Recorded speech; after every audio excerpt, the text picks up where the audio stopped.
यहाँ पर हमारे पास एक गुणन तालिका है जिसे हम मल्टीप्लिकेशन टेबल कहते हैं। तो ये टेबल हमें बता सकती है कि 1 से लेकर 6 तक किसी भी संख्या को अगर हम 1 से लेकर 6 तक गुणा करेंगे तो हमें क्या मिलेगा। तो उदाहरण के तौर पे यहाँ पर अगर तुम देखो तो अगर मुझे 3 गुणा 2 चाहिए तो इस तीसरे रो में और इस यहाँ पर दूसरे कॉलम में मैं देखूंगा तो 3 गुणा 2 यहाँ पर मुझे मिलेंगे 6।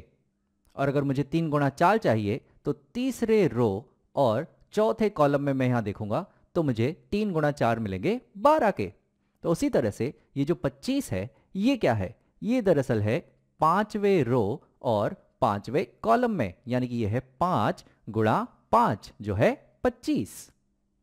और यहां पर तुम किसी भी रो या किसी भी कॉलम को देखो तो जो भी यहां पर संख्या है हम उसका पहाड़ा गिन रहे हैं। जैसे कि यहां पर ये जो दूसरा रो है यहाँ 2 का पहाड़ा है। 2 गुणा 1 होते हैं 2, 2 गुणा 2 होते हैं 4, 2 गुणा 3 होते हैं 6, ऐसे ही 8, 10 और 12। और यहाँ पर ये जो 5वां कॉलम देखो तो यहाँ पर ये 5 का पहाड़ा है। 5 गुणा 1 होते हैं 5, 5 गुणा 2 होते हैं 10, 5 गुणा 3 15, ऐसे ही 20, 25, 30। और यहाँ पर अगर देखो 6वें रो में तो ये 6 का पहाड़ा है। 6 गुणा 1 हो जाएंगे 6, 6 गुणा 2 हो जाएंगे 12, 6 गुणा 3 हो जाएंगे 18 और 6 का पहाड़ा यहाँ पर भी है। 6 गुणा 1 हो जाएंगे 6, 6 गुणा 2 हो जाएंगे 12, 6 तिया हो जाएंगे 18 और ऐसे ही ये चलते रहेगा। तो अब हमें समझ में आ गया है कि ये जो गुणन तालिका है ये किस तरह से काम करती है। तो चलो यहाँ पर देखते हैं कि हमें क्या प्रश्न दिया गया है। तो यहाँ पर हमारा सवाल है गुणन तालिका में a और b के स्थान पर कौन सी संख्या आएगी। तो यहाँ पर जो a दिया गया है ये है 4 गुणा 4 के स्थान पर, और 4 गुणा 4 होते हैं 16। इसे हम ऐसे भी देख सकते थे कि चौथे कॉलम में जो 4 का पहाड़ा है वो होगा 4, 8, 12 फिर आएगा 16। तो जो a है वो तो यहाँ पर 16 है। और हम b की बात करें तो वो भी हम इस तरीके से देख सकते हैं। b है यहाँ पर 4 गुणा 3, 4 गुणा 3 होते हैं 12। या हम इस तीसरे कॉलम में 3 का पहाड़ा देख सकते हैं, ये है 3, 6, 9, 12। तो जो b है वो आ जाएगा यहाँ पर 12। और इसकी जांच हम कर सकते हैं इस चौथे रो में। तो चौथे रो में 4 का जो पहाड़ा है वो है 4, 8, 12, 16, यानी कि b है 12 और a है 16। इसके बाद हमसे कहा गया है निम्नलिखित असमीकाओं को छोटे, बड़े या बराबर के चिन्ह से पूर्ण करें। तो यहां पर हमें a और b की तुलना करनी है। तो a हमने 16 निकाला है, b हमने 12 निकाला है। तो जो a है वो तो b की तुलना में बड़ा है। और ऐसा क्यों है? क्योंकि जो a है वो है यहाँ पर 4 गुणा 4, यह है 4 गुणा 4 जो है 16। और जो b है वो है 4 गुणा 3, 4 गुणा 3 यानी कि 12।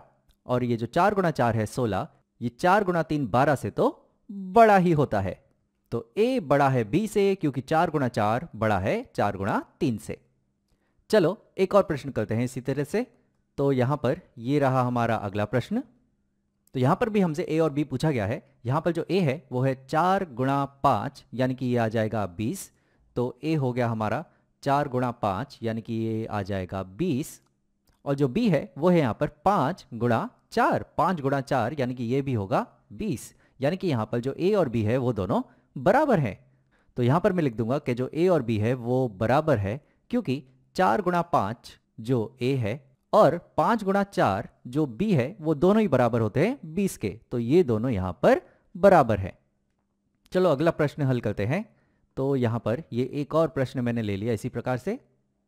तो यहाँ पर जो a है वो है 2 गुणा 6 और 2 गुणा 6 हो जाएंगे यहाँ पर 12।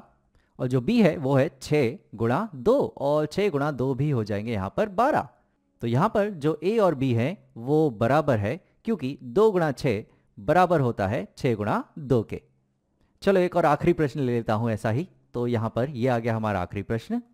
तो यहाँ पर a है 4 गुणा 1 और 4 गुणा 1 हो जाएंगे 4। और b है 1 गुणा 4 और 1 गुणा 4 भी होते हैं 4। तो यहाँ पर भी a और b दोनों बराबर हैं क्योंकि 4 गुणा 1 जो a है वो बराबर होगा 1 गुणा 4 जो b है, क्योंकि दोनों ही बराबर होंगे 4 के। तो यहाँ पर ये दोनों ही बराबर हैं।